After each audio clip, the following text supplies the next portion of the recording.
So what I discovered in Ferguson was there are two things happening, right? There's a family and a community that was impacted by what happened, right?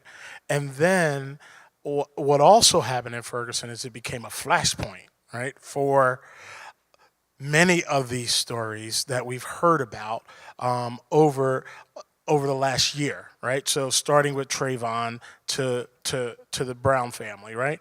That all of a sudden Ferguson becomes a flashpoint, which means it draws our attention, and which means the media is there, which means people are marching for more than just the Brown family. Although we want to make sure that we're marching with them, right?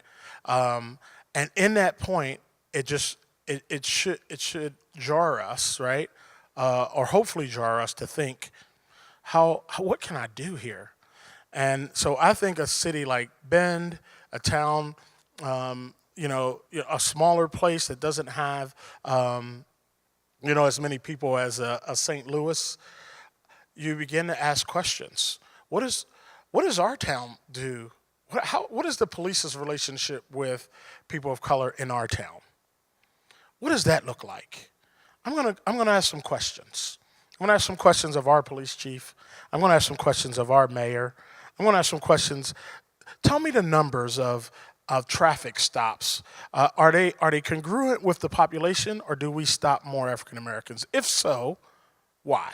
Do we stop more people of color? Right. So that can be done. You can do that tomorrow. You can ask those questions. Right.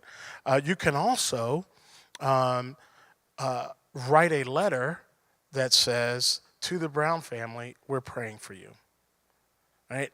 Simple. Like, flood this family with love. That mom who was screaming on the streets, no matter what you think about the situation, like, we can identify with someone who has lost their child. Write them a letter that says, I'm sorry, I'm praying for you, and we're thinking about you. All right. So those are two things, like a local expression, and then, what about that family? And there are other things within, the system that could be done. I was in conversation with a lawyer who we got in a conversation. He was kind of around the protest, and I said, could you answer a question for me? Is it really crazy for this community to be asking that a different prosecutor come in, someone objective, just to take this case?